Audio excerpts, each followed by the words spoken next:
Very good. Good morning. Looking forward to today. It's good to see every one of y'all. This is the class Sclerology. So this is course number 8 for us, 8 out of the 12 courses to complete the Biblical Naturopathic Doctorate program. And this course will have some detail. It'll be probably at least 2 full days. And we're going to walk from beginning to end through this manual the best we can. So this is the first time that I have taught this class from this manual and from the new chart that I have put together.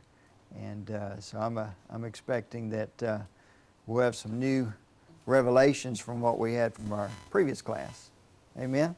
Let's start with prayer, and we'll kind of jump into this. So, Father, we bless you this morning, and we're grateful to be in your kingdom, have our names written in the Lamb Book of Life, Father. So we look forward to you to build your kingdom in us. And so, Father, I ask you with this class, Lord, that you would teach us great things that we do not know. And, Father, that you would build in us the tools that we can use to come forward, Father, as an army of healers to bring forth healing into your people. And, Father, even people who don't know you yet, Father. Father, we might be a part of the redemptive plan. So, Father, we ask you to empower us with your Spirit today. Father, teach us. And, Father, we bless you and we give this class to you. In Jesus' name, amen. All right, very good. If you have your manuals, we're going to start on page 5. This class is called Sclerology, the lamp of the body.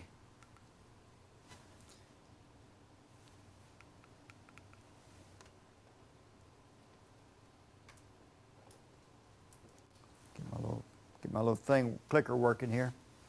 So if you happen to have an eye chart, as we go through some of this, you're going to find it a little easier maybe to reference to the bigger eye chart. If you don't, I can just tell you right now on page 90 that there is an eye chart, a Sclerology chart that you can make some references to, because we will go through completely around the clock, if you will, around each one of the Sclerology on this. And let me see if I can get this off of my screen.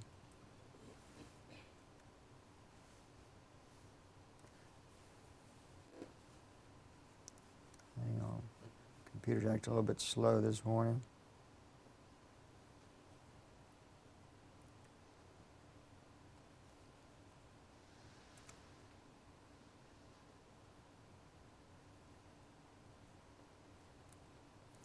All right, here we go. So, let's read through some of this introductory material together so you can kind of get some background on just what is sclerology. And sclerology is the study of the fibrous outer coating of the eye known as the sclera, or the whites of the eye. It is the science and art of observing the markings and colorings in the whites of the eyes as signs of compromised health. Now, more people are familiar with iridology, which will be our next class, course number 9, than they are with sclerology.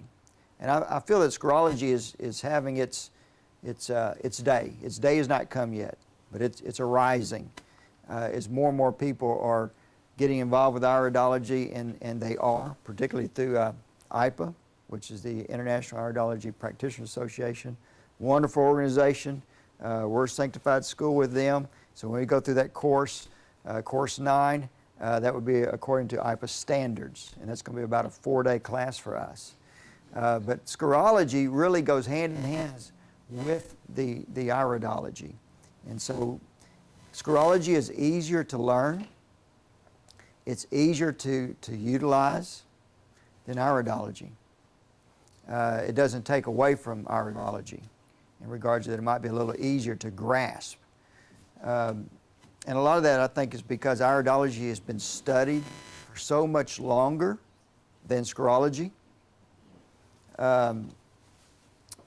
Some of the other countries per se really haven't studied scarology like they have iridology.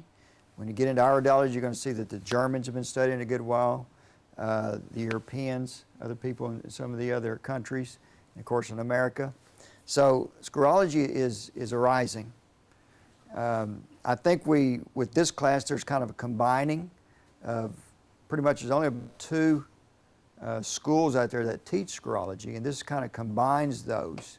So I think we'll be able to come up to a little bit of a higher level than what we've had so far, and that's what we're hoping to achieve here, okay?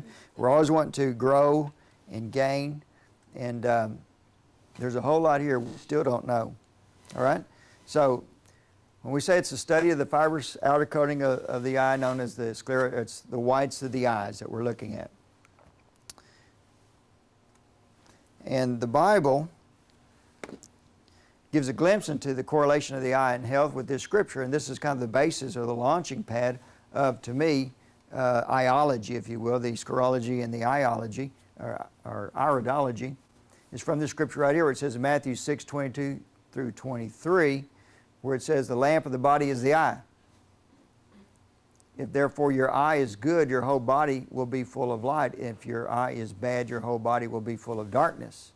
If therefore the light that is in you is darkness, how great is that darkness?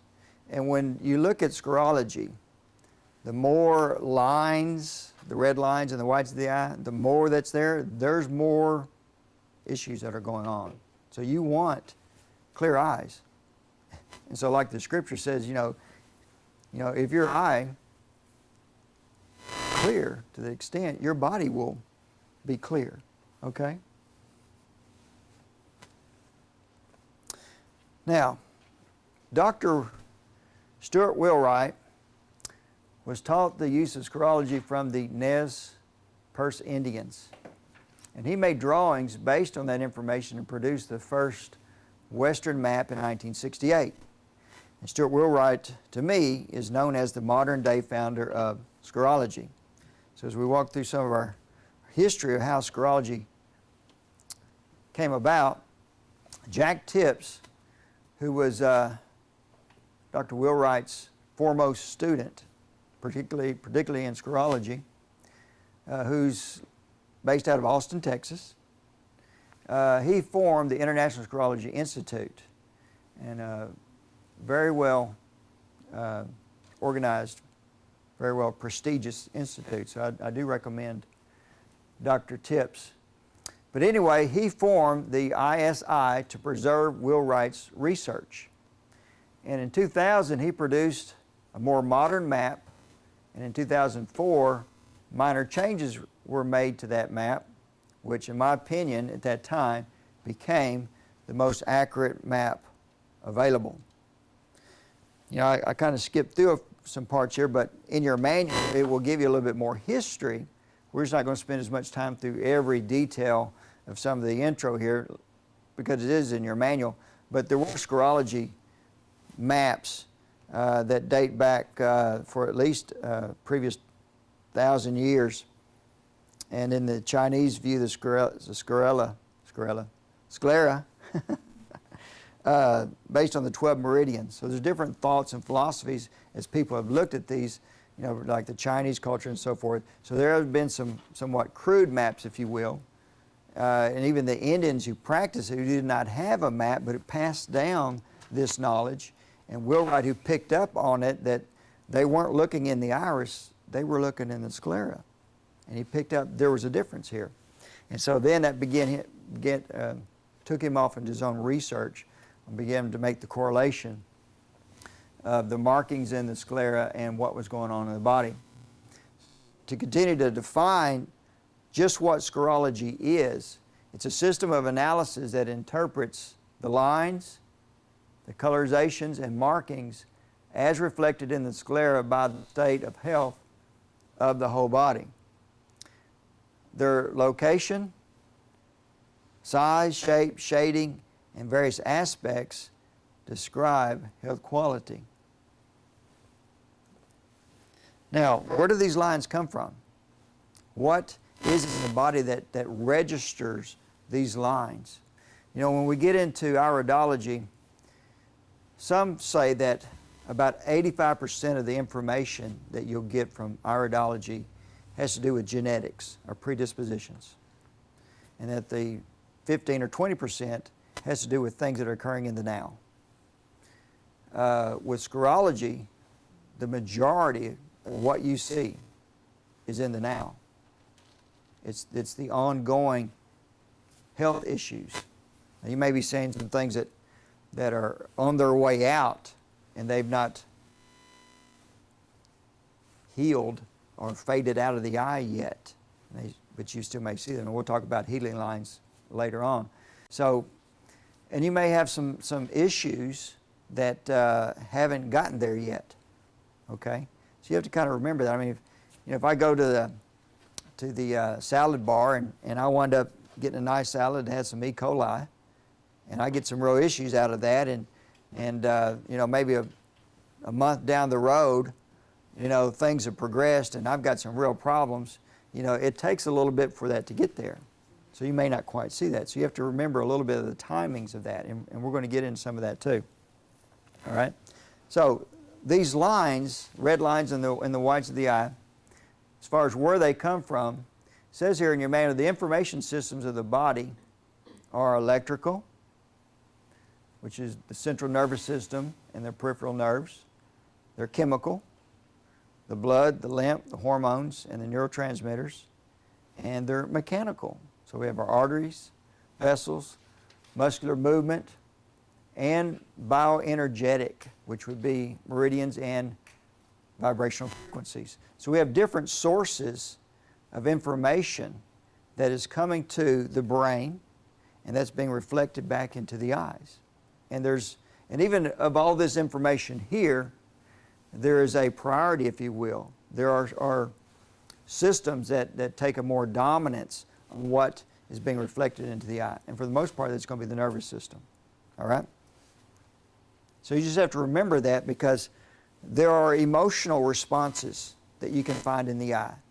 There are lymph responses that we can find in the eye. There are nervous system responses that we can find in the eye. So it can be coming from different sources of information. All right. Any questions so far? Let's go on. The sclera receives information mainly from the nervous system and the blood circulation, with the nervous system being the main source of information transfer. But information is also relayed to the sclera from the lymphatic system, the endocrine system, the meridians, and from vibrational frequencies, which includes emotional responses. So there's our sources of information. So when you're reading the sclera, kind of remember where some of that might be coming from. As we look at, we'll be talking about quadrants as we break the eye into different sections, if you will, and from what quadrant that line might be coming from gives you other clues on what type of system is feeding that information to the eye. All right? But for the most part, it's the nervous system that feeds most of our eye. And I'll show you some examples that kind of help prove that out. Now, why would anybody want to be a scarologist? Okay? How many of y'all have heard about scarology before you signed up with Life Training Institute here? I'm getting some no's here. And of course, I know that you have. I mean, I'm sure y'all probably heard of iridology, right? Okay, you had it, you hadn't. Okay. Well, you in for some new information. And I think it's to teach the scarology before the iridology. I think that really helps you get into this whole comfortability of trying to read an eye, to start with something maybe a little bit easier, that perhaps may have less detail than what we're going to get into when we get into the iridology. All right? So, why be a scarologist? Well, red lines in the whites of the eyes are easily seen. You don't have to have a magnifying glass. You don't have to have a camera. It is a benefit to take those pictures, and we will do that. But for just be able to walk up to somebody and, I mean, I can go to the picture show and I'm sitting there looking at the whites of their eyes as they're, I'm going, hey, you got a heart problem, you know? And, you know, I saw that in Clinton before he ever had his little heart thing. So just from seeing a close-up of him on TV or something, you know, but, you know, I've been talking to people and I go, do you have a little problem with such and such, you know, because it's so much easier to see those red lines in the whites of the eye. All right, so you'll find yourself doing that. So it's real easy to pick up this science and this art. All right, number 2, the cause, or the area of line origination or area of focus disturbance, as well as the effect of the disease process, is revealed. All right, so when you look at iridology, you have a whole lot of genetics and predispositions, you know, the weak links of the body. But with iridology, we can make the correlations of some of the causes. Where did this line originate, from what quadrant? Okay? Between this line and that line, you know, you can begin to see the pathology. You know, we've got a thyroid and we've got an adrenal line, so you know there's an endocrine imbalance, and you pick up on a pituitary line. So you can put these 2s and 2s together. All right. Number 3, scarology does not require equipment, but I do recommend taking pictures. It really helps, particularly if you're to document, particularly if you're seeing clients, you know, even you know once a month. Within a month, you can see changes depending upon how diligent they are and how therapeutic the protocol and how right on the protocol is. You could see some changes, and particularly after 2 months, you can see some changes. Number 4, it's relatively easy to learn. The basics or the beginnings of it, it's pretty easy to pick up with that. Number 5, the lines in sclera often precede symptoms by as much as 6 to maybe 24 months. So there's an example in here of a 16-year-old boy, and it doesn't show it on the picture, but he has a little scoliosis, just a little bit. And with some of the issues, that his body was under some real systemic challenge. And you began to see a line there that had to do with the scoliosis in the back area. But as those issues were being resolved over a course of about 4 months, that line that was there for the back faded away. But he'd always had the scoliosis. So you can almost kind of see some of the things pull in and pull out depending upon how stressed the body is. You know, you can, how can I tell you? It's like having a period. Some things don't bother you until you have a period, you know. Other things, you know. The body's ability to handle issues and stress depends upon how challenged it is in other areas. All right? If you remember, I'll try to point some of that out to y'all when we get to those pictures of the 16-year-old boy, when we look at the healing lines, okay? So with this statement here about, you know, can perceive things at 6 to 24 months, you have to think about how stressed the individual is. And I see more with those what isn't happening now issues. Of course, the scoliosis is a genetic. There's a predisposition there, okay? And of course, he's 16-year-old. You know, as he gets older, you might see that come more into play, because a lot of times scoliosis things get a little worse as they get older, okay? You looked a little confused. Did I hear you there? Okay. We'll get to some of that.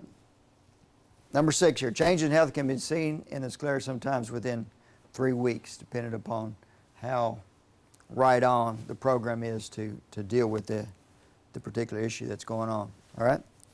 All right, so what can we actually see in the sclera? For the most part, the sclera markings only show up when there's something stressful significant to the body. It may be acute or chronic, but it is something that is stressful enough to the body or it would not be displayed. The following can be seen: organ or tissue stress and congestion of significance to the body, imbalances, energy blockages, blood quality, vessel restriction, nerve supply or lack thereof or impingement, such as subluxations. Number 5, lymphatic congestion. Number 6, in which organs or tissues the pathology begins. Degrees of tissue integrity, the cause and effect of disease process. Number 9, which organs are affected and which is most reactive. Indications of injury or trauma, infections, and abnormal tissue. Hormonal imbalances, inherent weaknesses, the efficiency of a given therapy over time. That's a lot of information. That's a lot of what's happening now, ongoing, within the body, information that you can pick up with the different lines, the different colors, sometimes other sclera markings in addition to the lines. So, now that we looked at what you can see, let's define what you're not going to see. Now, start out with this statement. Sclerology is not a diagnostic tool for determining diseases or verifying medical labels. So you're not going to see a disease label, and you don't want to. We really don't even want to think that way. You just want to stay out of that. So it's, our whole philosophy doesn't work from we have a label and that gives us knowledge of what we need to do about that. Okay? We're looking at what's going on in the body, not trying to put labels to that. So what is not seen in the sclera? Number 1, cysts, polyps, tumors, and cancer. Specific toxins, heavy metals, nutritional deficiencies, blood conditions such as anemia, diabetes, or high cholesterol, missing body parts, parasites, bacteria, viruses, yeast, fungus. Now the sclera does show indications of their involvement, but not the actual pathogen. You can't look at a particular marking and say, okay, that's a virus or that's a parasite, all right? But you can look at it and go, I would just about bet my last nickel that that is a pathogen involvement there. And that works out very well. Number 7, symptoms such as headaches, high blood pressure, gallstones, if they're not a stressor to the gallbladder. I mean, you can have a gallstone and not have a stressed gallbladder, all right? When the gallbladder gets stressed, let's say that gallstone gets in the bile duct, and now we have some stress, then that's going to show up. Kidney stones, you can have a kidney stone and not have a stressed kidney, so you're not going to see that, all right? So things that bring a stress or a health challenge to the body, that's what you're going to see. All right, let's go on to anatomy and physiology. We'll go through parts of this. A lot of intricate detail here, but some pretty good pictures in your manual. And I'm not going to go through every one of those parts of the eye, but we are going to pick up on the main things so you can understand how we're picking up on this information. Why is it that we're seeing these lines? How is it we think that these lines have to do from different sources of information? So we're on page 14 in your manual. There are 4 primary muscles that surround the optic nerve and attach to the sclera. So later on we will be talking about 4 quadrants, and that's because we have 4 distinct muscles coming from the top and the bottom and the lateral and the medial sides. And so from those muscles we have lines that are coming in through these particular muscles into the sclera. So that makes a difference on sections of the body of where the lines are coming from. And we'll get into a little bit more of that also. There's another picture of that also there on page 14, so you can see the different sides of the sclera where these muscles are attached to. The sclera is perforated by many nerves and vessels passing through the posterior sclera foramen, which is the hoe that is formed by the optic nerve. as the optic disc, the outer two-thirds of the sclera, continues with the dura mater, which is the outer coat of the brain, via the dural sheath of the optic nerve. The sclera's blood vessels are mainly on the surface. So we have blood vessels in the sclera, and we have perforation from the nerves and these vessels into the sclera.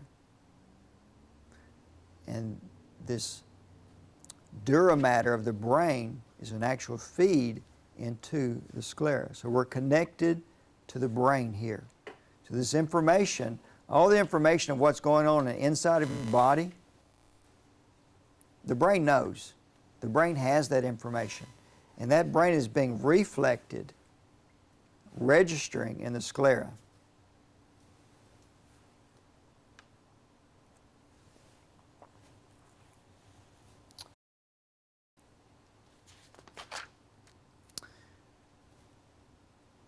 All right, it says from the conjunctiva and the sclera, there's 3 types of lines that can be seen. I don't want to confuse you here, but just kind of give you a little bit of understanding of two other types of lines that we're really not going to be spending time with, but just so you'll know what that is when you see that and where that's coming from. So, 3 types of lines. We're on page 16 in your manual. Number 1, from the outer or anterior bulbar conjunctiva membrane layer, there's a faint, tiny red lines that can be seen. These have been surmised to be connected to our unconscious emotions or recessed memories. So there's an emotional basis to that, or a psychological basis to that.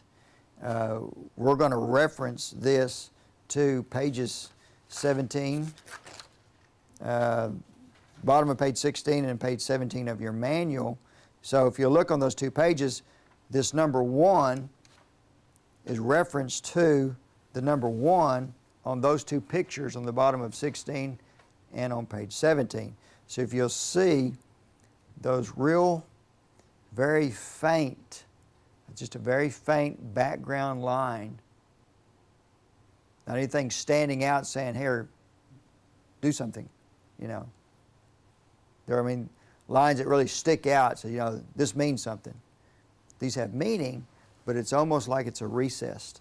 It's perhaps an emotional or some type of memory, some psychological basis to that is what's been surmised as what those have correlations to.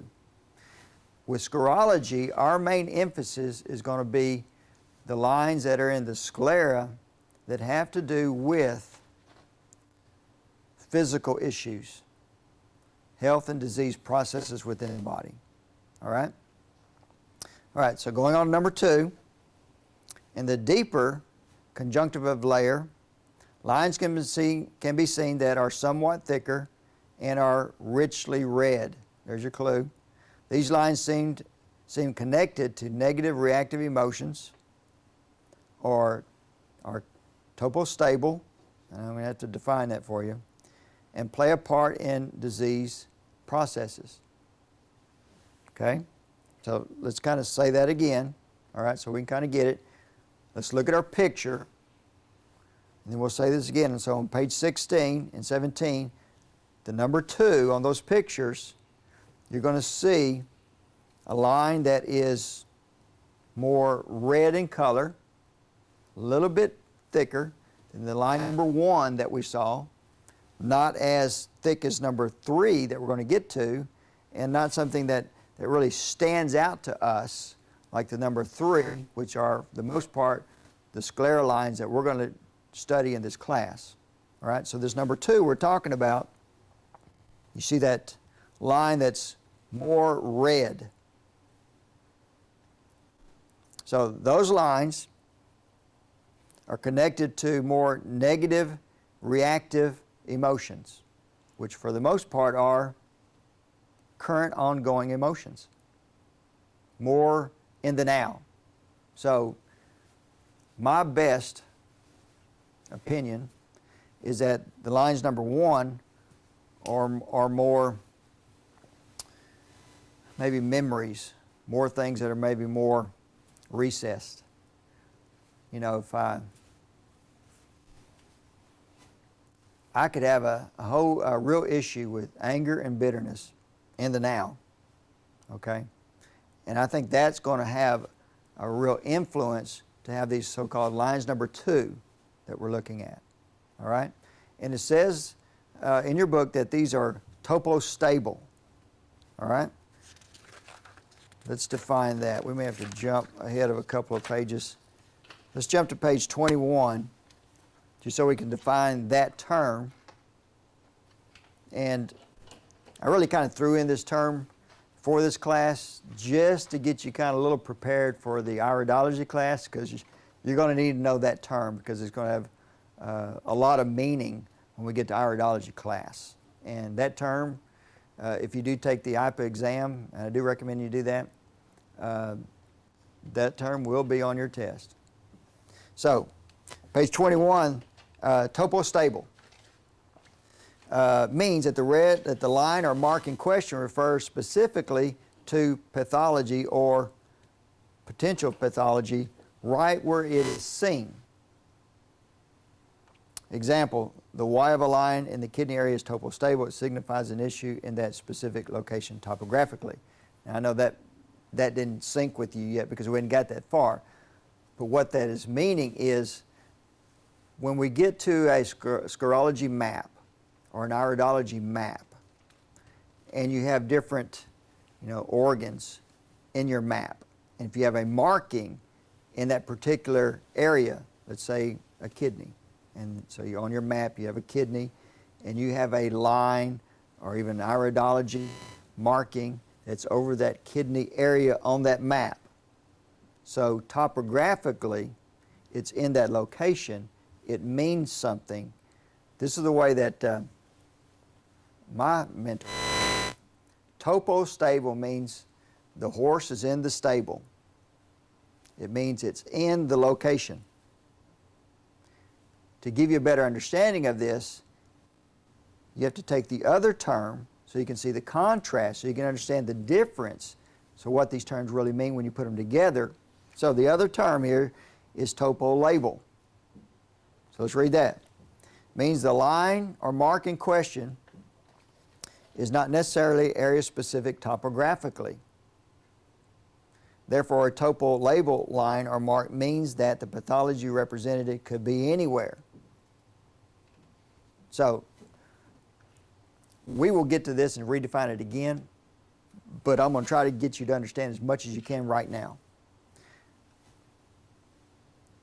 Let's use pigment as an example. You can have pigment in iridology. You can have pigment in sclerology.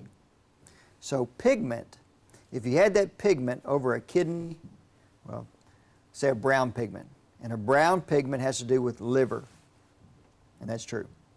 So if you had the brown pigment over the liver area in that map, then that brown pigment correlates to a liver issue. If you had the brown pigment that was over, some other organ, the adrenal gland or the kidney or, the breast area or something else, okay? That brown pigment means liver. If it's over a different area, then it's topo label. The horse is out of the stable. If it is topo stable, it means the pigment, the brown pigment, is in the liver zone, the liver area. The horse is in the stable. Did that help? All right. We'll probably get to this again when we get to iridology. You will get it more than once. All right? So we were talking about these lines number 2 back on page 16 and 17. And we said that they were topo stable. So if I see this red line, where I see it at means something. Okay? Its location has meaning. That spot where it's at has meaning in the zone on that map. Are you with me? Okay.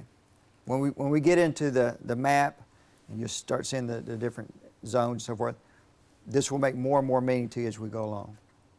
All right? You have a better understanding. All right, so going on to number 3, our third type of line here, in the deepest layer, the upper layer of the sclera, are the thickest and the most often found lines that are the ones essentially related to disease processes and tissue integrity.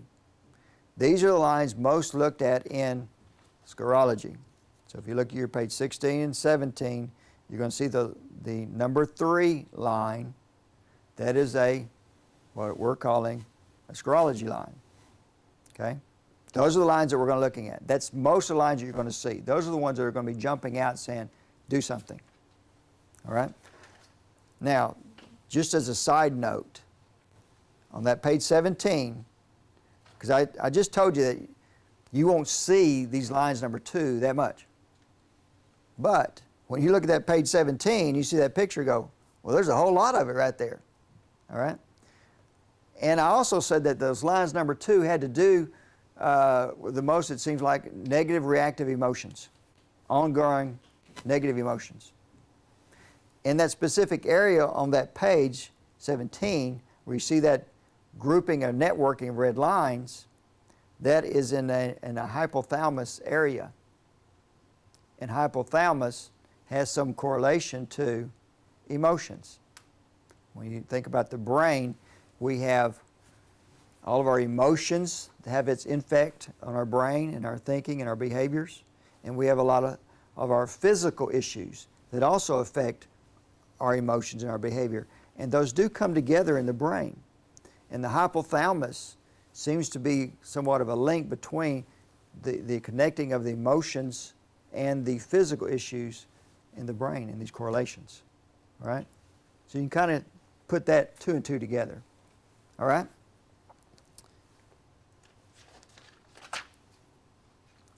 So anyway, there's I didn't put it on the screen, but I will for the camera here. On the bottom of page 16, there is the picture that we were talking about, and then that picture on page 17.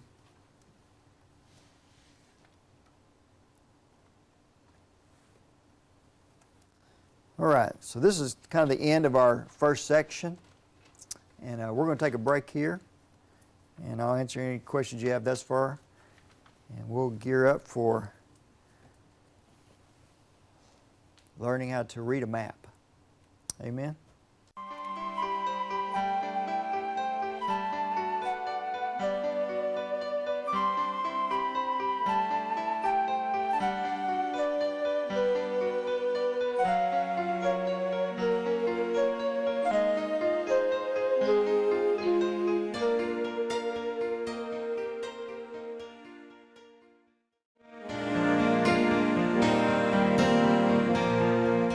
All right, let's pick up where we left off. We're on page 18 in your manual, and we're going to talk about format for mapping the sclera. So the format for mapping the sclera, there are 4 primary muscles that we talked about earlier that surround the optic nerve and attach to the sclera. These 4 muscles provide the capillaries that form the red lines in the sclera. So the optic nerve is wired directly into the brain, and thus the beginning of the information line begins in the brain and ends in the sclera. Y'all got that picture? So we're talking about current, ongoing things. So if you look in your manual on page 18, you'll see a picture there of the direction of a sclera line coming through one of these muscles, and as these 4 muscles, we're going to talk about these 4 quadrants. Because these lines originate beyond our view, when you look at the sclera, there's only a certain amount that you're going to see, but the originators of these lines from these muscles are beyond what we can see. They're back behind, all right? So we see a line that has already started and has come around. There are lines that probably may not have gotten there yet, okay? So there are lines that are beyond some of our view. And what meaning is that? To me, when we connect to what we can see in the sclera in regards to areas of the body.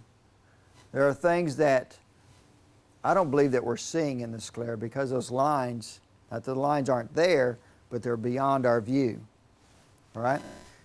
So, real quick as an overview, because I'm going to bring up this other point in a minute, but as an overview, let's look at this. The right sclera registers the central portion of the right side of the body, and the left sclera registers the central portion of the left side of the body. So that makes that easy, right? All right, so, you know, if you have, give you an example. Kidney, okay? I mean, you got a right kidney and a left kidney, right? Adrenals, you got a right adrenal and a left adrenal, okay? Bladder, you just got one bladder, okay? But you're going to see bladder in both eyes, all right? Because you have a right side of a bladder and a left side of a bladder, okay?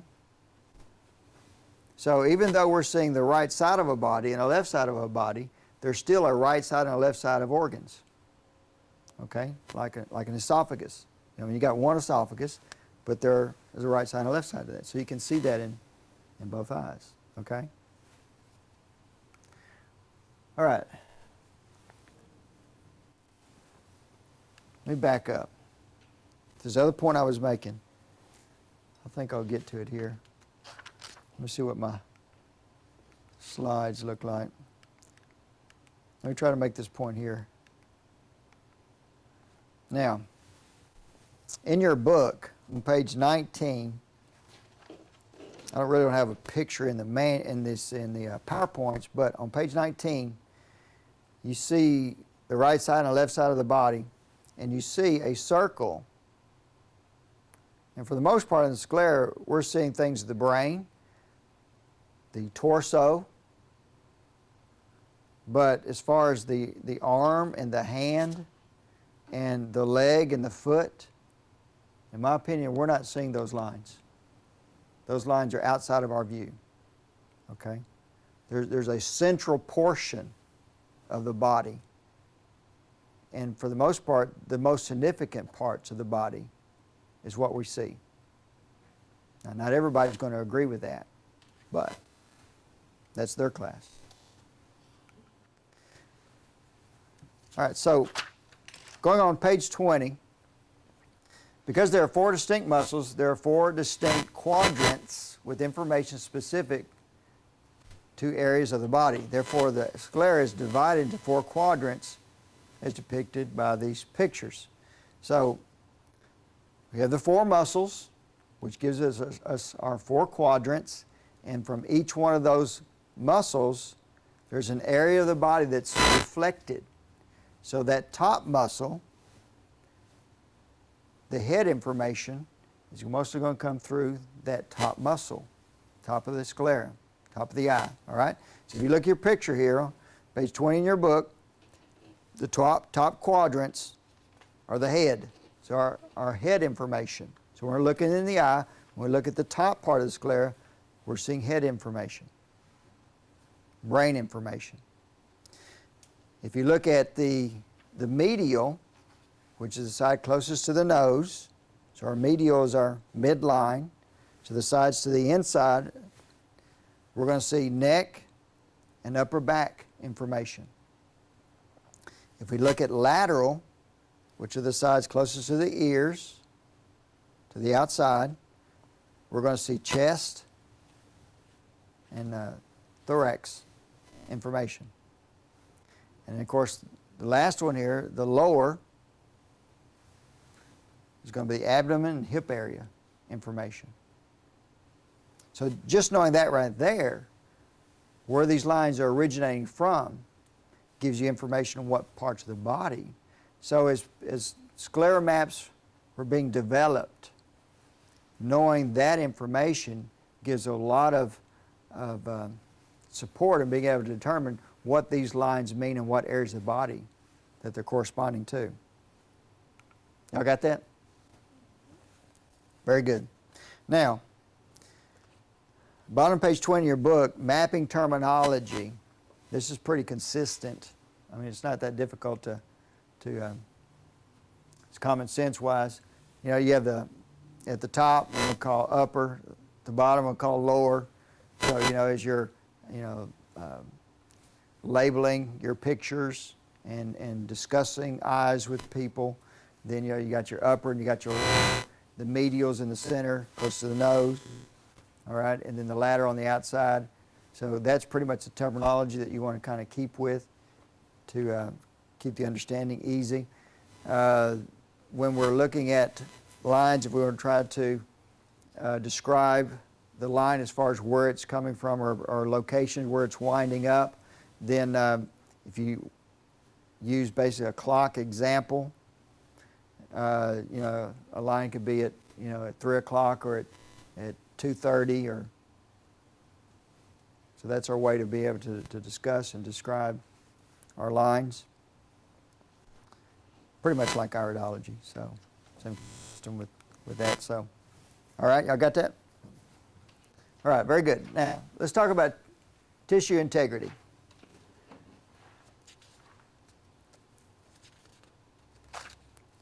So, bottom page 21, we'd already talked about topo stable and topo label. That's in your manual. And we're on page 22, and we're going to talk about tissue integrity. Now, the reason that we need to talk about tissue integrity, when you understand the disease process and the healing process, then it gives you a better understanding of correlating what these lines actually mean. Because how can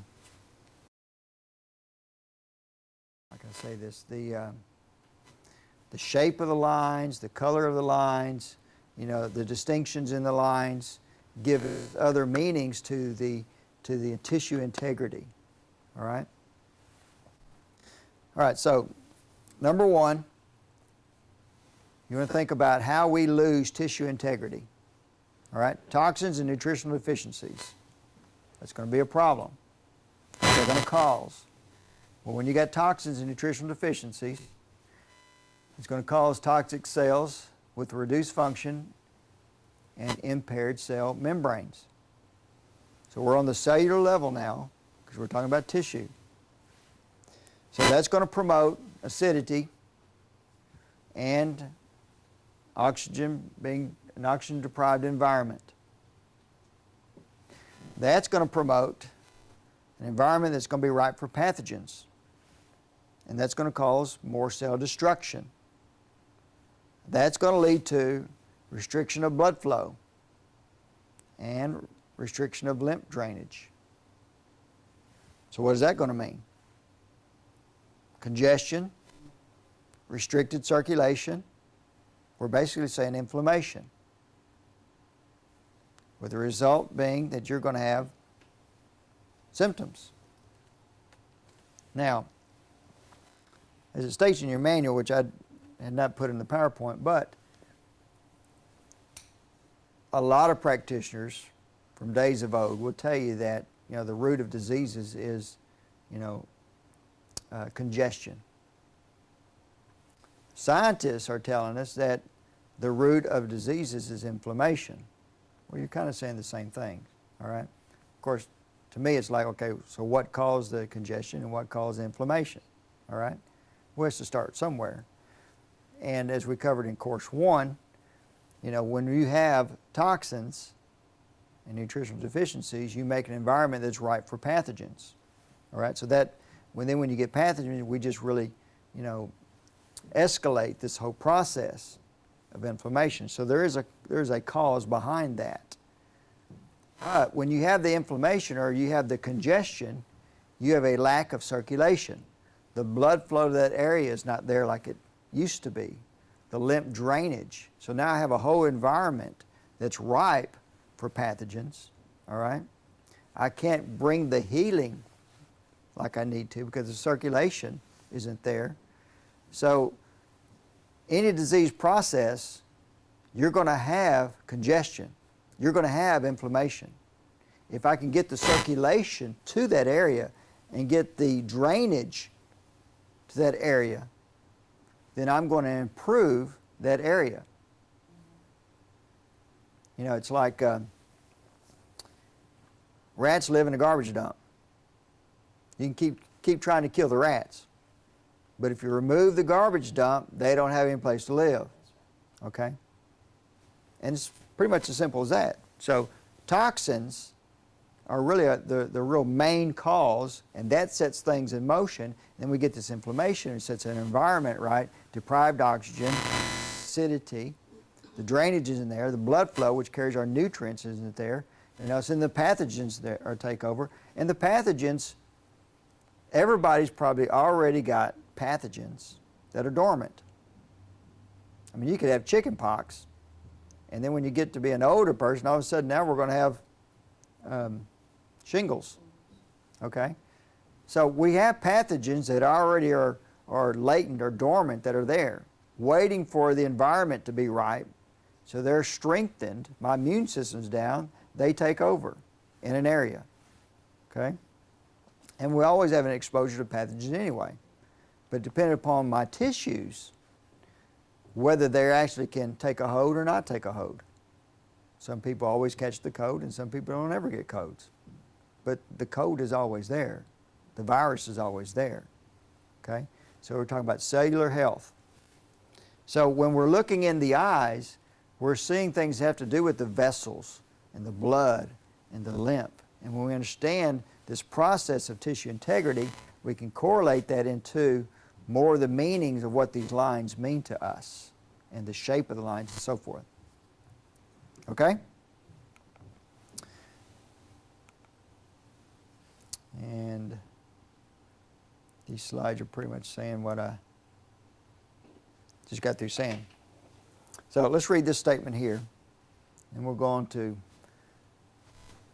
the basic lines. It says, when we look in the sclera, we see stages of stress and degeneration. The lines in the sclera register the location and level of tissue integrity. This information is mostly derived from the nervous system, the vascular system, and the lymph system. All right, so we're on page 23, and we're going to talk about the 10 basic lines. So if we want to understand this language of sclerology, when we understand these 10 basic lines, then we have our words and our alphabet for our language begin to discern and decipher what these lines mean from these 10 basic lines. So if you want to look at the simplicity, this encapsulates the simplicity of being able to understand sclerology from these 10 basic lines. There are other things that we will get to that's a little bit more advanced, but you get these 10 basic lines, you've got a huge portion of sclerology understood. All right? All right, so line number 1 we're going to call simple stress. Simple stress is a single line of minor or moderate length without branches, representing the simple stresses of living or perhaps inherited weaknesses. These can be straight or maybe slightly wavy. These lines can be at the beginning of lines that can become more significant.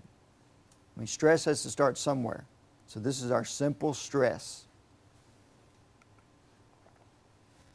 So you can see in your 23 in your book, see on that slide, it's just a simple line. Later on, we'll talk about the location of the line and the meanings on the chart. But for now, we're looking at types of lines. Okay? There's another example of a simple stress line.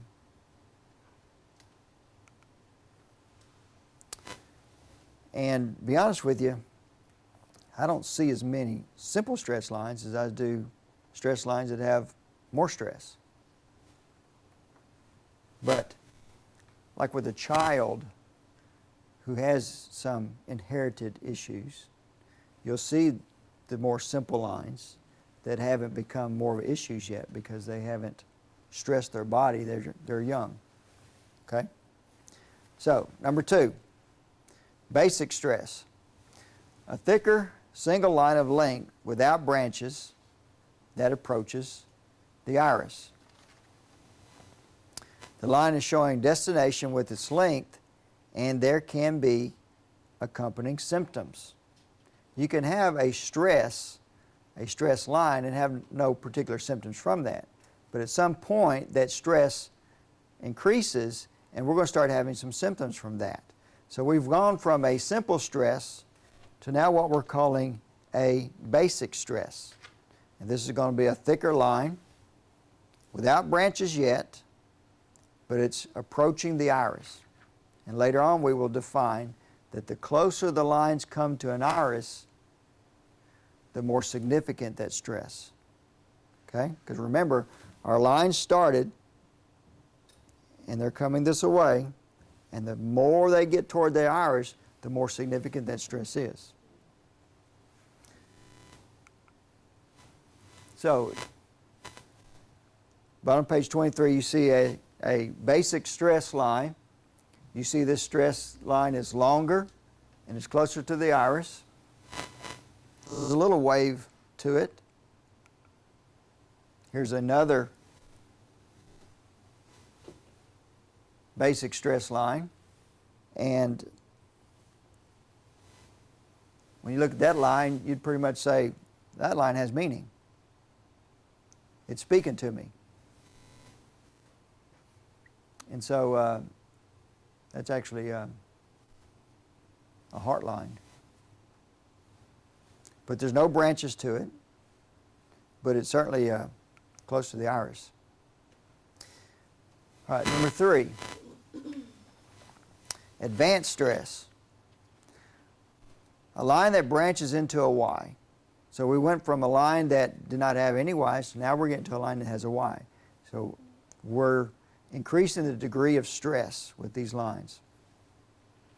So a fork of the Y is the area of greatest stress, which can be from toxin or nutritional deficiencies or minor inflammation. So again, advanced stress is a line that branches into a Y. So here's an example of one. You can see a distinct line, and then to an offshoot of it to the right, this thing is wide. So at one point there wasn't a Y, and now the stress has increased, and now it is wide. There's a Y there. And at that location of the fork of the Y, that has meaning. And that would be Topo stable. Y'all get that? I know you did. All right, so here's another example of that, of a advanced stress line. So now we're going to go to the next level, which is what we're going to call critical stress.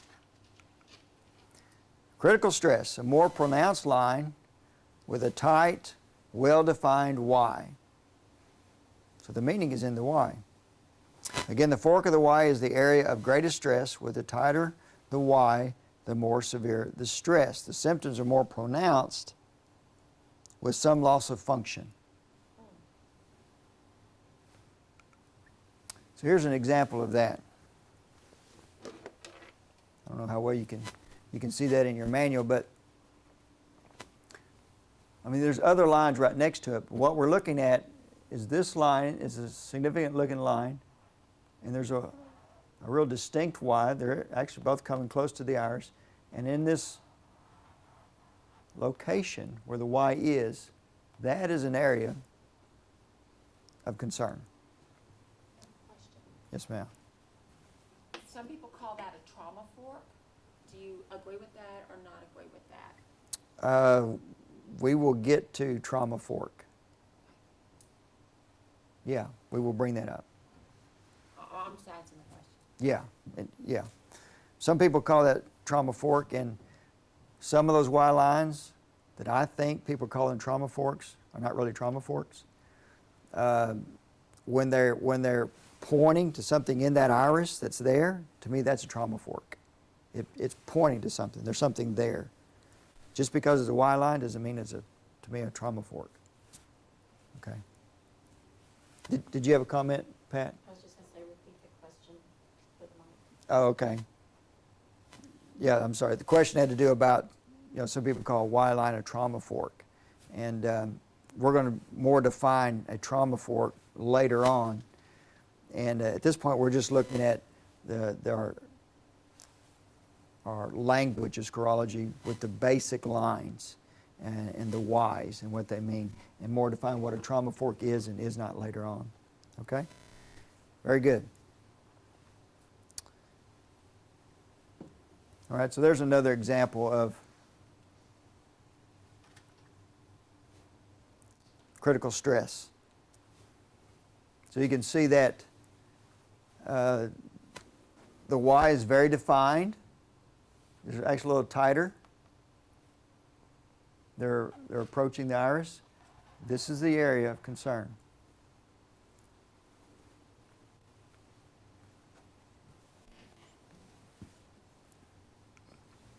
All right.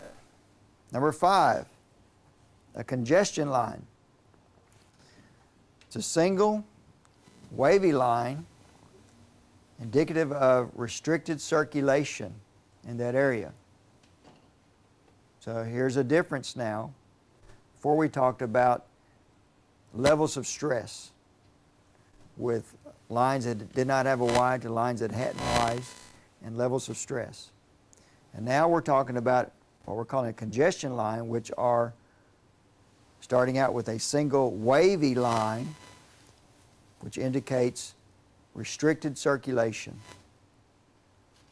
And it's the waviness of the line which shows us our degree of congestion. So here's an example of that. Page 24 at the bottom, page 24 in your book, you can see, it's a pretty good wave with this line. There's no Ys, no branches to it. It's a single wavy line, and because it's wavy, it is a congestion issue. So there's restricted circulation, topo stable, restricted circulation in that area. What about the Y at the top of that line? Is that insignificant? That is becoming significant. Yeah. But for the most part, it's not, I'm not majoring on that. I'm majoring on, it's the main part of this line is the waviness of the line. Okay? We're going to add that feature here in just a moment.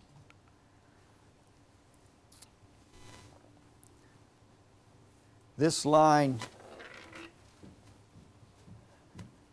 here's another example of a congestion line. But, it's a wavy line.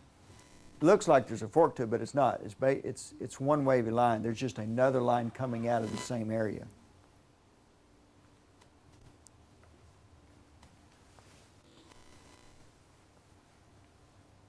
Okay, let's move on. Now we're going to talk about the next level, advanced congestion. Like a river, the line has more and larger turns and waves, indicating basically increased amount of restriction of circulation. So you can see basically the waves and the turns are just increasing. So it's just different, increased levels of restricted circulation because the waves and turns are getting greater and greater with the line. Okay? Here's another example of that.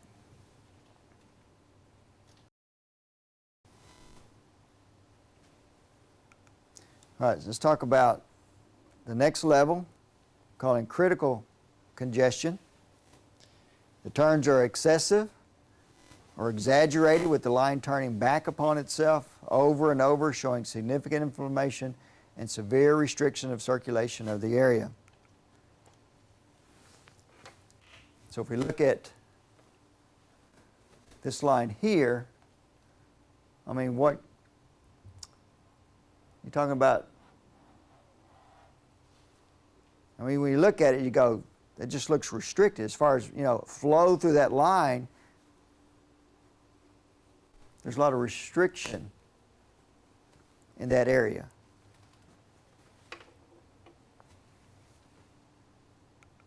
And there's another example that even looks worse than the other one. All right, so now we're up to number 8. Critical stress with congestion. So now we're combining things here. We're combining our previous types of lines that had Y's to now the congestion factor, restricted circulation, to a Y line. So a congestion line that has a defined Y showing restricted circulation along with critical stress at the fork of the Y. The wider and more open the Y, the more open for correction. What do you mean, what does that mean? What that means is, she asked, what does that mean with that last statement? What that means is, so here's our Y, but you can see we've got congestion, we've got wave to these lines. This particular line, there's a good opening here. But if these lines begin to curve in toward each other, then we're enclosing.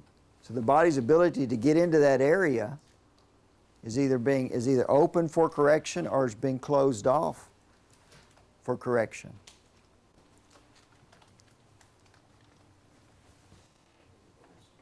Yes, ma'am.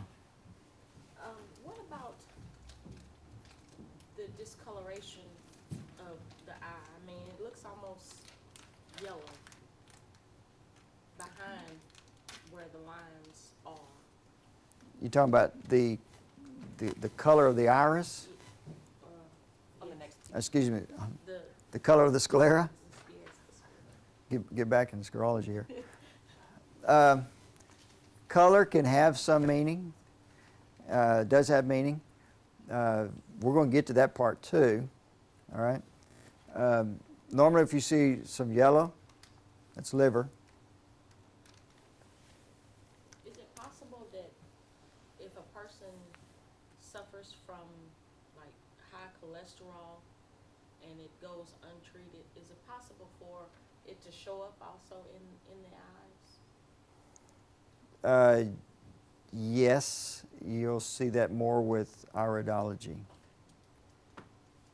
If they're over a particular age, there's a sign that has a real lead into there's probably cholesterol issues. Okay. another question. Yes. The yellow, and you can see it on the next slide, probably better than you can see it on that one. To me, the color, when it's that yellow, kind of dark in the sclera, not on a black person's eye, because that's different, but on a biliary eye or a lymphatic eye, that's poor fat metabolism, right? Which would be maybe cholesterol in the blood, maybe gallbladder, liver. Yeah, don't you think? I mean, aren't you seeing that when you look at that with the iris and you're seeing those things? I mean, that's what I see in Right. my practice, that the color is fat metabolism. And I often see it in people with no gallbladder. You're talking about the color in the sclera. The yellow pigmentation in the sclera, like it's on this page right here. Yeah.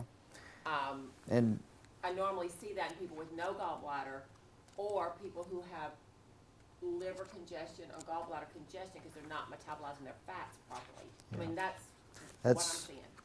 yeah, and that's back over in this other part of the book. Oh, sorry. So I don't want to spend a whole lot of time with color of the sclera because I want to get through the basic lines. But you're exactly right, and so are you, that when you see the yellow, that does have meaning, and it does have meaning when you see people, they don't have a gallbladder or they got cholesterol in the blood, and all that's true. Okay, I mean, when people have jaundice, you got yellow eyes, so it's not hard to figure. But yeah, you're exactly right. You also have to keep in mind people's cameras can give you a blue hue or a yellow hue or different hues, but yes, when we're looking in eyes without a camera, I'm just looking directly in people's eyes, we're seeing different hues of color, and sometimes it's more than a hue. It's like, that's a real color. It's not a hint of a color. It's really yellow. And sometimes you can see it, not just the whole sclera. Sometimes it is the whole sclera, but sometimes it is just a part of the sclera. And that has meaning. And the color that it is has meaning. Yeah, and we'll get into some of that too, but you're exactly right. And that's real. I commend you on picking up on those things on just some of the pictures that we're looking at here. But we want to finish walking through some of these lines so we can get our language down. All right, so we're still talking about the critical stress with congestion, the line number 8, if you will, and our other example of that. This line here is a little tighter than the one we saw before. This one is curving down this way, but as we talked about, if this line was coming right this way, if we begin to have an enclosure here that has meaning on the body's ability to get into that area, if it did close, that has significant meaning, and that's another type of line, and we're going to talk about that here in just a couple of minutes. All right, so line number 9, which we're calling a damaged vessel. Similar to the congestion line, the sharp corners, sawtooth characteristic of the line identifies collagen breakdown and blood vessel damage. The sawtooth characteristic shows more lasting damage, perhaps permanent, due to the degeneration of tissue. The area shows structure damage and thus has even less blood flow than a congestion line. So remember that part. All right? The damaged vessel won't look like a congestion line, but it would have even less blood flow than a congestion line. And let's look at a couple of examples of this. And this first picture is probably not the best example. It's the best one that I had on hand, but it's trying to get across a point, and I also have to kind of describe that to you. One of the main identifying characteristics of a so-called damaged vessel line is a sawtooth characteristic. Sharp corners. If this isn't really per se the best example of a damaged vessel line. I apologize for that, but that's the closest thing I can come to from what the pictures I currently had with me. But you can begin to see a sawtooth effect beginning to take form with that. Okay? With a real sawtooth look, a real damaged vessel, this would actually have just real sharp, like a sawtooth, just a real sharp corners to that. And to me, it's in the sharpness of the corners. If we look at this next line, the difference in this than a congestion line, the congestion line had the flows to the corner, a roundedness. But in this, you see the sharp edges. So it's in those sharp edges, those sharp turns, to me is giving the indication of the damage, a damaged vessel. So you can have everything from, these are almost like a sharp square wave to a sawtooth type, which is just a very, all right?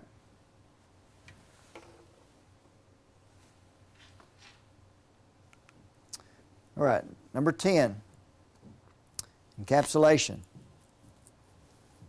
So it's just what that means, encapsulation. The end of a Y line may encircle to encapsulate, or a Y line may tighten at the end of the forks into a small closed area. These may appear as a dot on the end of the line. Another type of encapsulation is that the ends of a more open Y line may come together to enclose or encapsulate an area.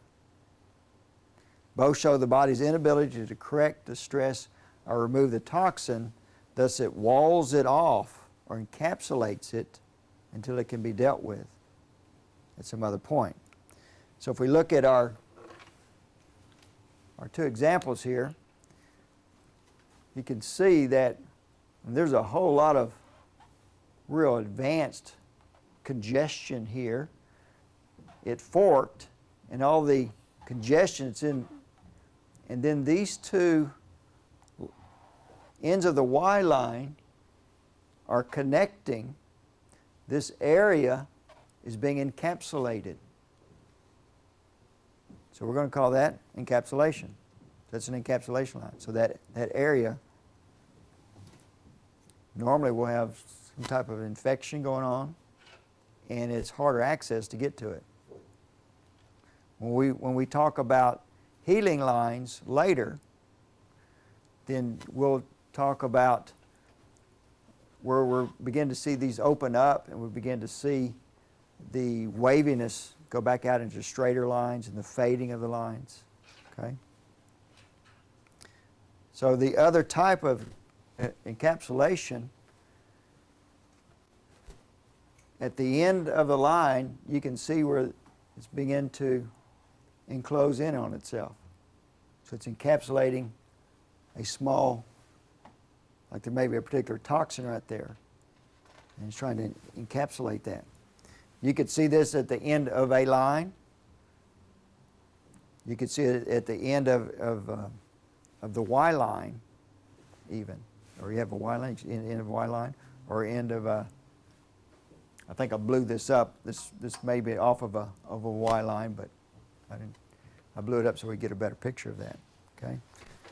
To see this degree of detail, you certainly can with a camera. To see that degree of detail with your eye, you might have to look a little closer. Okay.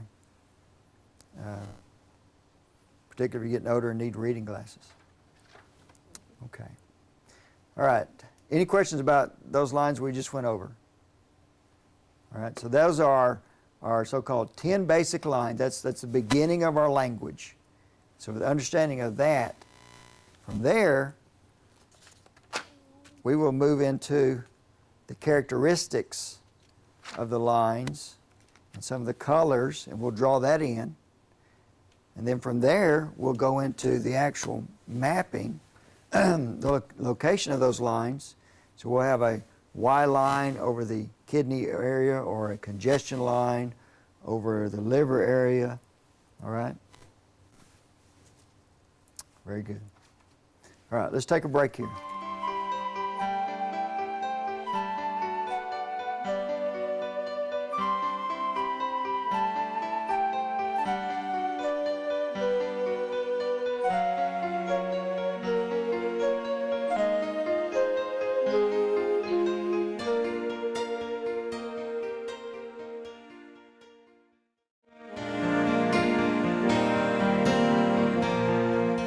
Page 28, line and sclera characteristics. So we'll bring out some of the questions y'all had earlier. We understand some of the characteristics of some things we're seeing. And let's start here. I want you to follow along with me on this and try to understand and grasp some of this meaning behind when these lines are coming toward the iris. All right? In the iris, there is a visual ring that encircles the pupil that's called the collarette. The collarette has also been called the small arterial circle or an autonomic nerve wreath. It is composed of arteries and nerves from both the sympathetic parasympathetic nervous system. In addition, the pupil border is directly connected to the spinal cord via the optic nerve. The shape and disposition of the collarette provides information about the shape and the function of the colon. It has been said that most disease processes and illnesses originate in the colon. Now, having said that, let's incorporate this other thought. The lines in the sclera originate from information in the brain and run directionally towards the iris. The sclera lines draw toward the iris because of the nerve information in the iris, and thus serves to somewhat connect the stress information from the body to nerves in the iris. Did you make that jump? See what I'm saying?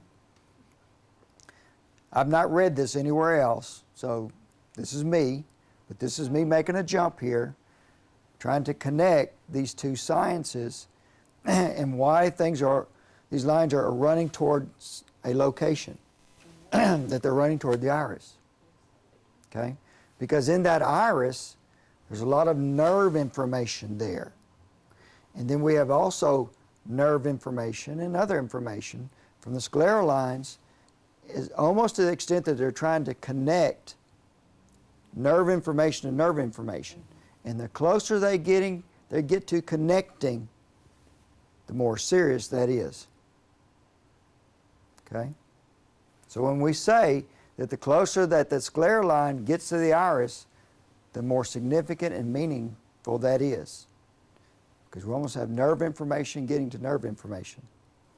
And when you study iridology and you start making the correlations, and we will get to a little bit of that here too, just so you'll kind of see the connectiveness between scarology and iridology, that you can see information in the iris and the same similar information in the sclera.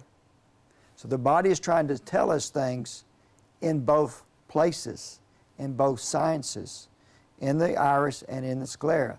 And when you begin to see that same information coming together, it's saying this is coming to a heightened amount of stress, that this is meaningful when you see those things come together. Like a confirmation. Like a confirmation. But these scleral lines are running toward the iris, and that iris is full of nerve information, and that collarette and that pupil border. Okay? All right, having said that, part of our launching for what we're going into now, to understand some of these characteristics of the lines, how they originate and what they mean. So let's walk through our next 15 points. We're on page 28 in your manual. Point number 1. All lines begin at the back of the eye and run directionally toward the iris, which means all lines run from the outer parts of the sclera toward the center. Number 2.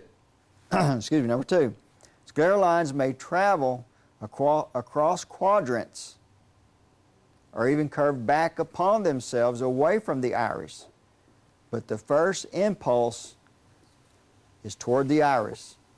The first impulse of that line is toward the iris. There may be some variation that it might do from there, but that first impulse was still toward that iris. Number 3, where the line originates provides information about the source of the stress. If you remember, each quadrant represented, the top upper quadrant had to do with the brain, the head. So where those lines originate gives us information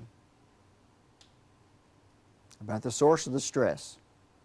If I have a line that's running to the spleen and it originated from a colon area, then I'm connecting thought processes, colon, spleen, toxicity from the colon, dirty blood, spleen's got to handle it. Okay? So I've got an origination of the line, I've got an endpoint of the line.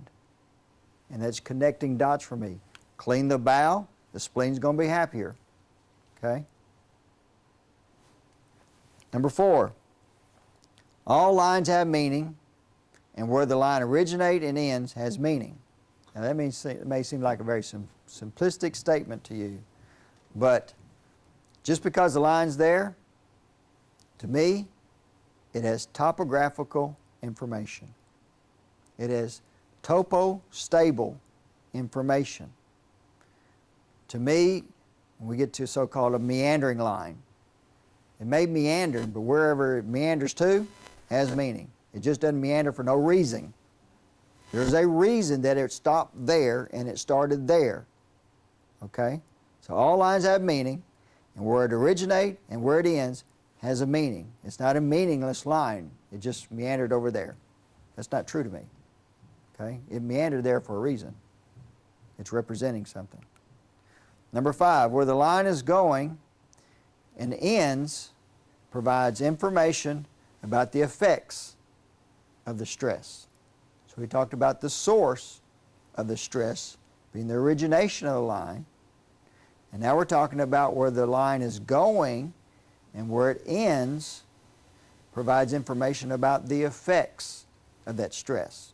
So we mentioned earlier about a colon, a line that originated out of a colon area and went to a spleen. The origination, colon, and then the end point, the spleen, the effect of the colon. Number 6, the characteristics of the line, that being the thickness, color, or brightness, the shape, its length, provide information about the type of stress and the dynamics of that stress. Number 7, am I going too fast for y'all? Okay. Number 7, lines that are sharper in color and boundaries represent, so they're sharper in color and sharper in boundaries, represent more active and acute conditions. That's hot, it's happening now. Okay? While lines that are duller in color and seem to run deeper, that's in their appearance, generally represent more chronic conditions, more longer standing issues. Okay? Number 8, lines that fade out or begin to be fuzzy edged generally show healing circumstances. Now we haven't gotten to what some would call a healing line. It's not a separate line to itself. It's a stress line that's beginning to show healing. All right, so lines that fade out or begin to be fuzzy edged generally show healing circumstances. Number 10, the closer the sclera lines come to the iris, the more significant the stress. That's what we talked about from the beginning. And number 10, sclera lines as a rule do not cross quadrants, but will break the rule when there's a strong pathological association between the quadrants, such as the interconnectedness of nerve endocrine information. So when you got pathology from 2 different quadrants, then you're going to see lines will cross into a different quadrant. So it's not just now running straight to the iris. It's running and taking a direction. Its first impulse was toward the iris, but then it began to take a direction, not toward the iris, but then maybe upwards or downwards, crossing into a different quadrants, connecting pathology between 2 different quadrants. All right? So I could have a pituitary issue, which is a head, brain, upper. I could have an adrenal issue, which is lower quadrant. And I could have a line that could run through those 3 quadrants, the lower and a medial, and then up to the pituitary, connecting a pituitary adrenal axis problem. Okay? So I'm showing pathology there. All right, number 11. Where there is a Y in a line is the registration of information in the sclera, the location and type of significant stress in the body. Where that Y is, That's a topostable, has meaning, place. Number 12, where a line makes dramatic directional turn or right angle, usually a straightish line which will have a sharp turn to it. So I'm not talking now about a sawtooth or a congestion. I'm talking about a line that's running, all of a sudden it makes a sharp turn and then runs somewhere else. At that angle is topostable. That means something. So we talked about a Y line and where it Ys means something, and now we're just throwing a little bit of a different understanding to a line that where it takes a sharp directional change, that also has meaning in that change of direction spot. All right, number 13. The position and shape of physical body parts varies from person to person, and those differences will cause slight variation in the location of lines in the sclera. You know, not everybody's stomach is the same size or maybe in an exact location. You know, we have different angles and sizes and adjustments and a body part. So when I'm looking in that sclera, what was always a kidney line here is now it's a little over there. And I may have to scratch my head a bit now. Is that a kidney line or is that a small intestine line? What is that? Okay. And we ask questions and do other things to find out, okay? Muscle response testing and so forth. All right? But just realize that, you know, there's an art to this in addition to a science, that I have to realize things can be just a little bit off to that because it's representing, you know, where that kidney is, it's representing where that kidney is in that person. It's not trying to conform to my map, okay? Number 14, scarology is not strictly symptomatic, but it does show cause. Headaches and diabetes will not register in the sclera, but the pathology of it would register. I could have headaches. Well, it may not show me anything in the brain area, the upper quadrant. But I could have liver issues, and which could be giving me my headaches. So I could see something going on in the liver zone in the sclera. They come in here, I've got headaches. You see that in my eye. Nobody sees something going on with your liver. So it's pathology. It's cause. Okay? Number 15, to better understand the relating of lines in the sclera, that being organs affecting organs and systems affecting systems, it's best to look at the eye as a whole rather than just a quadrant at a time, and even better to look at both in their totality. That's something that you would develop over time. You know, you got like a, you know, kind of a beginning of a scarology. We're just learning, okay, that's a type of line, and here's where it's at, and that's what that is meaning. Then at some point I begin to advance and mature in my understanding of this, and now I'm connecting this quadrant to that quadrant. Then at some point I'll back up and look at the whole as a picture, and then I'll take this sclera, the right eye and the left eye, and put them together, and then connect some dots between the two, and can see other pathological things. Even not knowing all of that, and I see something going on in the liver and I see something going in the colon, just because I help the colon and the liver, they're going to get better. Okay? So it's not like I have to completely understand, you know, the fullness of how all of this can mean something. If I'll just understand the basics of what I'm seeing and do something for that, you'll get great results. Okay? They'll get better. All right, let's talk about line colors, which starts on the bottom of page 29 in your manual. Scleral lines are red when registering active stress and fade as the condition improves. Basically, healing is occurring. An exception would be in the case of degeneration from cancer or atrophy, wasting away of an organ. As the organ loses its influence on the body, the fading of the line is an indication of the loss of nerve impulses and a lack of circulation. So this nerve reflection has decreased. Now, if I've got cancer in a kidney and my kidney is degenerating and is wasting away and it's atrophying, the nerve response from that kidney is fading. And that I would see a receding or recessing of that line. It's going to look like a healing line, but they're not healing. That nerve energy is less. So that would be an exception to that.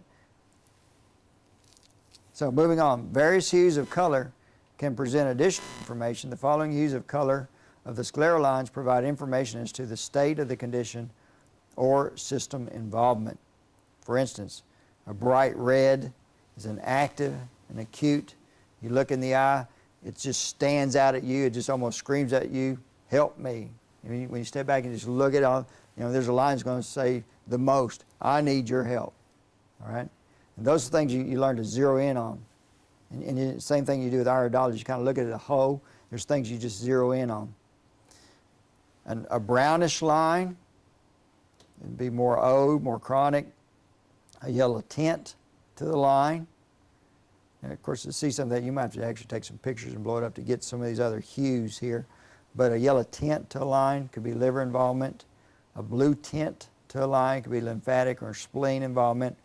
There's a pink, could be a fading of the symptoms. All right?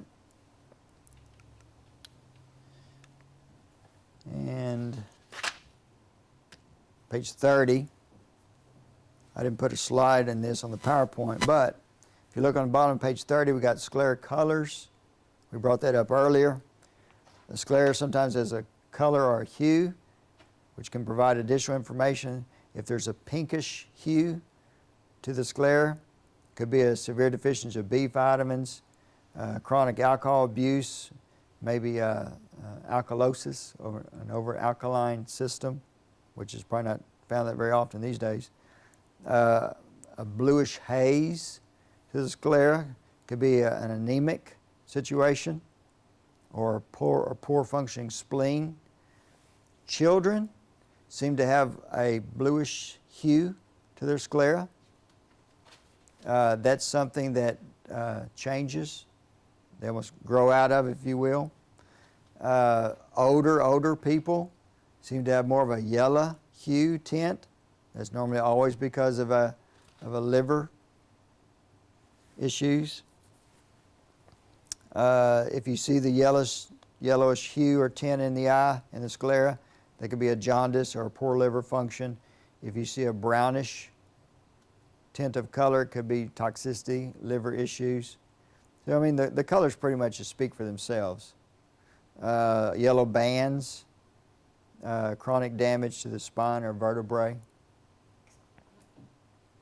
I don't have any pictures of that, but Lengthwise bands or horizontal bands? to me, it is bands running more toward the iris. Okay. Sometimes you can see an area. We had a picture of one of those when we were looking at the basic lines of a yellow area. Okay, and that was liver issues. Okay. And you can almost have an area that have almost like a band to it, but to me it's running toward the iris. Okay. But when you talk about spine or vertebrae, okay, so when you look in the vertebrae area or zone, and if you have that yellow, that band in that area, then there's a connecting there between the vertebrae and the color. So, okay, those are some things that you almost have to look for some of these, and it's not something you see that often. Okay, I mean, you've looked at lots of eyes. I've looked at lots of eyes. I can't say that. Yeah, I've seen a lot of pinkish eyes, or I've seen a lot of brownish tint to sclera. You'll see melanin, you'll see pigments, you'll see, okay, but as far as a tint, the yellow's fairly common, okay? But some of these other tints, you don't see a lot of that. But when you do, then that's what this would mean. That's what the meaning of this could be, okay? And there's another sign that we will get to, which is a bluish encircle around the iris, and what that means. Okay. All right, that was kind of a short section, but we're going to stop right there and take our next break.